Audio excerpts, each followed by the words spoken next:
Well, today is reset day for Sheza and Dude, and Craig, our farrier, is here to do what he does best.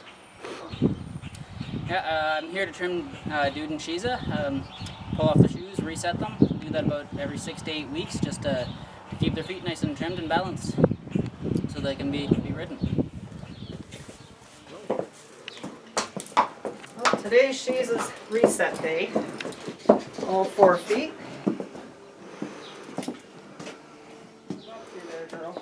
Now, because it's trim and reset, I guess the first step's going to be getting the old shoe off, isn't it? Indeed it is. So what are the steps involved in that? Basically, the first step will be to rasp off the old clinches.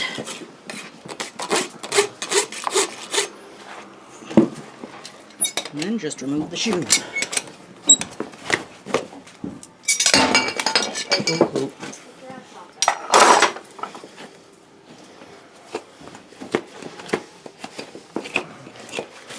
We're cleaning out the hoof now, are we? We are cleaning out the hoof. Exfoliate the sole so I can see the landmarks that I need for trimming.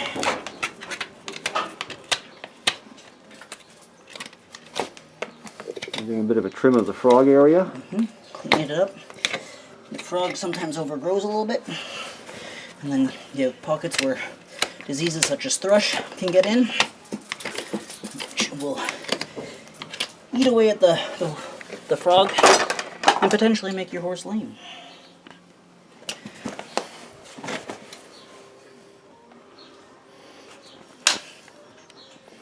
Now, these seem actually fairly similar to the nail clippers. Very much like your nail clippers, just a tad bigger. I guess that makes sense because the hoof is very similar to our nails, isn't it? Exactly. It's essentially the horses are anatomically similar to people in that they walk around on what would be the equivalent of our middle finger. And it would also explain why there's no discomfort to the horse when you're doing the trimming. Exactly. Just like when we trim our nails, there's no actual feeling there. Just like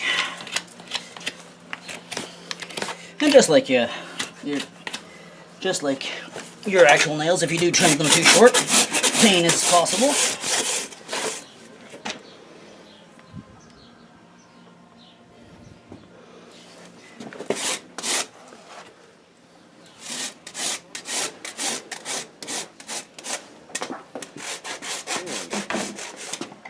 This is called the dressing stage. So I shape the foot to match or to shape. Make sure there's no flares causing undue leverage on the hoof capsule. So a flare would be anything sticking out? Anything that deviates from a nice straight wall.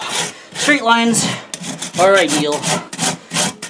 They take the most, or they can handle the most force and leverage.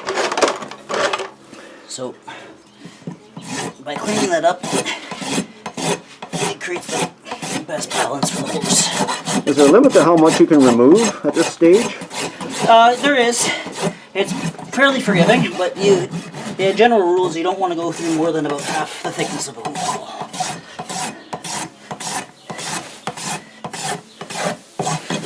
Many times flares are addressed over a period of shoeings versus all in one go. Here's a trimmed foot. And I guess that's also a reason why it's important not to go too long between trims, resets, and shoeings.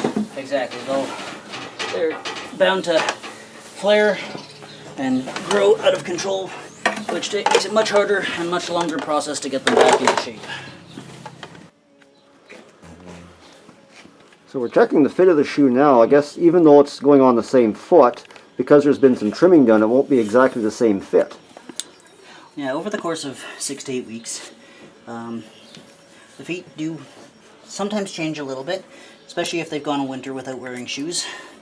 The addressing flares and balance will change the shape of the foot just a tad. Basically, just try to gather the foot back up so that it fits the shoe. And then fit the shoe to the foot.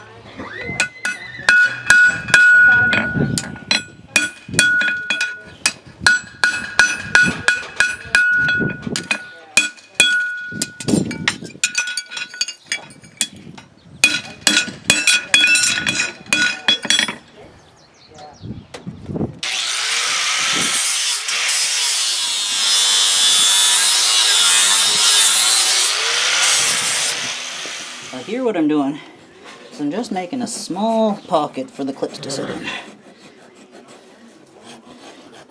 Help them sit a bit flush.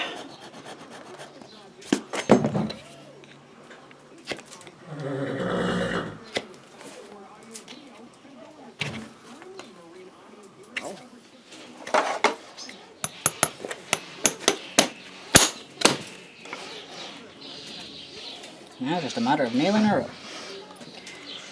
With the amount that was trimmed off, did the old nail holes pretty much get trimmed out when you trim away the excess hoof? Not quite, but they often slide down enough that they're not very usable. Occasionally they will be, and if the nail hole's good, then there's no point in punching new holes in the hoof wall. But more often than not, you redo the nail holes. So the nails are, it looks like they're quite a bit longer than they need to be. You drive them through and then break the excess off? Yeah, so what happens is they run up through the hoof, they come out the side, and at which point I trim them off, and afterwards I finish them over with a process called clinching. This here is what's called blocking the nails, which basically just sets them into the shoe. Into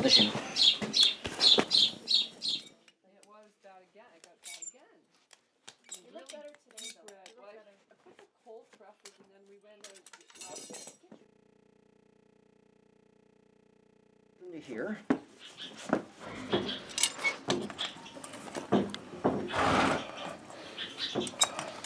So if you grab onto the shoe instead of the nails, because you're not going to have a hard time doing that, go up more back to the heel, squeeze under, now pry down. There you go.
Sheza.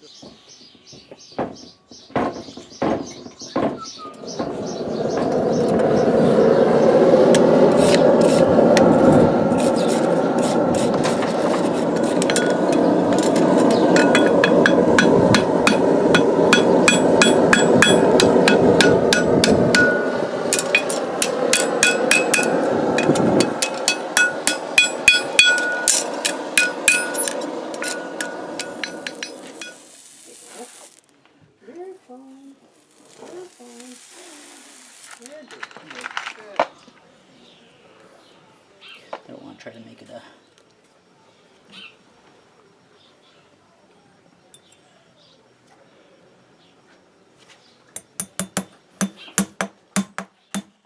When the shoe is being reattached,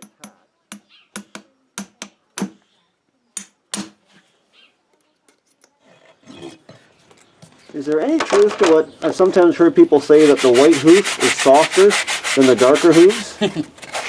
That's a good question.